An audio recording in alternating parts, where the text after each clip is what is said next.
নমস্কার, শেয়ার বাজার ভিউতে আপনাকে স্বাগত জানাই। আমি Dipankar. LIC life insurance corporation of India সম্পর্কে আমরা সকলেই জানি। এলআইসি একটা খুব ভালো প্রতিষ্ঠান, যেখান থেকে আমরা বিভিন্ন রকম ইন্স্যুরেন্স করে থাকি এবং সেই ইন্স্যুরেন্স থেকে আমরা বিভিন্ন রকম কভারেজ পেয়ে থাকি এবং ভালো একটা ইন্স্যুরেন্স বেনিফিট পেয়ে থাকি। এছাড়াও এলআইসি হচ্ছে এমনই একটা ভালো কর্পোরেশন যেখানে ইন্স্যুরেন্স হিসাবে আমরা যখন বিনিয়োগ করি এবং একটা সঠিক সময়ে আমরা সেখান থেকে একটা ভালো ইন্স্যুরেন্স কভারেজ পেয়ে থাকি এবং আমাদের প্রতিটা মানুষের ঘরে ঘরে এলআইসি সম্পর্কে একটা ভালো ধারণা আছে। এলআইসি সম্পর্কে নতুন করে বলার কিছু নেই। আপনার নিজের এবং আপনার খুব কাছের মানুষের, আপনার ছেলে মেয়ের এলআইসি আপনি করেছেন, কারণ কি এটাকে খুব ভরসা করেন এবং এটা একটা ভালো ইন্স্যুরেন্স কোম্পানি, যে ইন্স্যুরেন্স কোম্পানি একটা খুব ভালো ইন্স্যুরেন্স কভারেজ করে থাকে। আজকে মূলত এই ভিডিওটা বানিয়েছি এলআইসির আইপিও নিয়ে কয়েকটা কথা বলার জন্য। কিন্তু দুঃখের বিষয় হলো এলআইসি আইপিও কিছুদিন আগে আমরা শুনেছিলাম যে এলআইসির আইপিও আমাদের ন্যাশনাল স্টক এক্সচেঞ্জ এবং বোম্বে স্টক এক্সচেঞ্জে নথিভুক্ত হবে সেবি দ্বারা। কিন্তু দুর্ভাগ্যের বিষয় হলো এলআইসির আইপিও আসছে না। হ্যাঁ, আপনি ঠিকই শুনেছেন, এলআইসির আইপিও এই ন্যাশনাল স্টক এক্সচেঞ্জ বা বোম্বে স্টক এক্সচেঞ্জে আসছে না। মনটা খারাপ হয়ে গেল।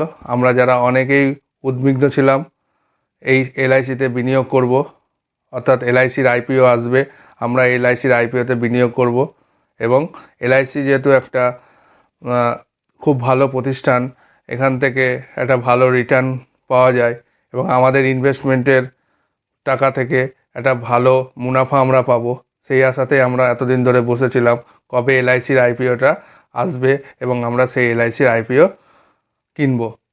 তাহলে কি এলআইসির আইপিওটা আর আসবে না? এই ভিডিওর মাধ্যমে আপনি সমস্ত বিষয়টি জানতে পারবেন।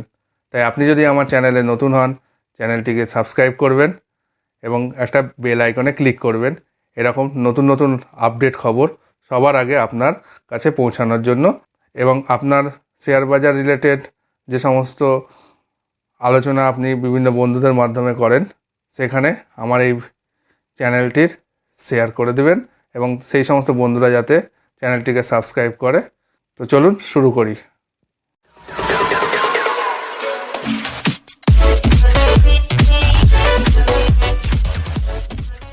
LIC life insurance corporation of India, যেটা আমাদের প্রতিটা মানুষের কাছে একটা বিশ্বস্ত প্রতিষ্ঠান। আমরা এলআইসিতে বিভিন্ন পলিসি করি এবং সেই পলিসির দরুন আমরা প্রতি মাসে হোক, কোয়ার্টারলি হোক বা ইয়ারলি আমরা সেই পলিসির টাকা জমা করি এবং একটা ম্যাচুরিটি টাইমে আমরা কিছু টাকা বেশি নিয়ে আমরা একটা ম্যাচুরিটি অ্যামাউন্ট পেয়ে থাকি। এবং প্রতিটা ঘরে ঘরে যেহেতু এলআইসির একটা সুনাম আছে, কারণ কি এলআইসি এমনই একটা প্রতিষ্ঠান যে প্রতিষ্ঠানের মাধ্যমে খুব ইজিলিভাবে আমরা ইন্স্যুরেন্স কভারেজ পেয়ে থাকি এবং আমরা এই পলিসিগুলোর উপরে প্রচণ্ড পরিমাণে ভরসা রাখতে পারি। বিগত 1 বছর আগে ভারত সরকার থেকে ঘোষণা করা হয় যে এলআইসি তাদের যে শেয়ারটি আছে national stock exchange, Bombay stock এক্সচেঞ্জে গভর্নমেন্টের শেয়ারটি আইপিও আকারে সাধারণ মানুষের কাছে দিয়ে দেওয়া হবে।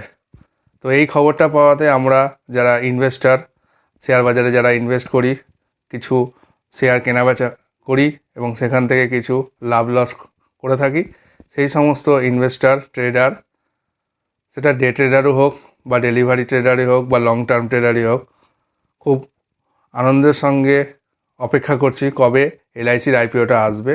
আগ্রহ নিয়ে যারা এতদিন অপেক্ষা করছি, আপনি বলুন বা আমি বলুন, তাদের কাছে একটু দুঃখের খবর, এলআইসির আইপিও আসছে না। হ্যাঁ, আপনি ঠিকই শুনেছেন, এলআইসির আইপিও আসছে না। কি বলা হয়েছে? LIC IPO to be postponed. The government was expecting to garner rupees 63,000 crore by selling 5% stake in the life insurance firm to meet the curtailed disinvestment target of rupees 78,000 crore in the current fiscal. তাহলে বুঝতেই পারছেন current fiscal নিয়ে কথা বলা হয়েছে এখানে। The wait for the mega initial public offering IPO of LIC may get longer as the ongoing Russia-Ukraine war has left its impact on global stock markets, including Sensex and Nifty, according to a PTI report. While there is no official announcement so far, Finance Minister Nirmala Sitharaman has already indicated a review of the LIC's IPO launch date in view of the evolving geopolitical situation. The LIC IPO was expected to hit the market in March. তাহলে কেন government মে wait? তো সেটাই বলছে, ভালো করে দেখে নিন। Why government May wait, মানে এলআইসির আইপিওটাকে নিয়ে কেন সরকার ওয়েট করছে, সেই কারণটা আপনাকে এখানে বলে দিয়েছে। The central government may defer the mega IPO of the country national insurer and wait for an opportune time to get the maximum value of its holding in the state on insurance beyond PTI report. তাহলে বুঝতেই পারছেন যে একটা Ukraine এবং রাশিয়ার যে যুদ্ধ, সেই যুদ্ধের ফলে একটা গ্লোবালি যে সমস্যা হচ্ছে এবং সেই সমস্যার জন্য গ্লোবাল মার্কেট সহ ইন্ডিয়ান মার্কেট যে পরিমাণে ক্র্যাশ হচ্ছে, তাহলে এই সময় যদি আমাদের এই আইপিওটা আসে তাহলে তার একটা নেগেটিভ ইম্প্যাক্ট হবে। এছাড়াও ইনভেস্টারদের যে সেন্টিমেন্ট আছে, অর্থাৎ ইনভেস্টাররা এখন কোনো শেয়ারের উপরে লগ্নি করতে সাহস পাচ্ছে না। গভর্নমেন্ট থেকে জানিয়ে দিয়েছে যে এলআইসির আইপিওটা এই মুহূর্তে আসছে না, তার মেন কারণ হচ্ছে মার্কেট অনেকটা নেগেটিভের দিকে যাচ্ছে।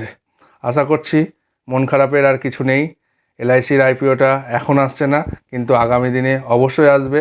কবে আসবে, কখন আসবে, এলআইসির আইপিওর প্রাইস রেট কত হবে, কোন ডেটে ওপেনিং হবে, কোন ডেটে ক্লোজিং হবে, এই পুরো ব্যাপারটা নিয়ে আবার আপনাকে আমি জানিয়ে দেব যখন সরকার থেকে একটা ডিসিশন নেওয়া হবে এবং তার একটা নোটিফিকেশান যখন বেরিয়ে যাবে, আমি আপনাকে তার আপডেট দিতে থাকবো।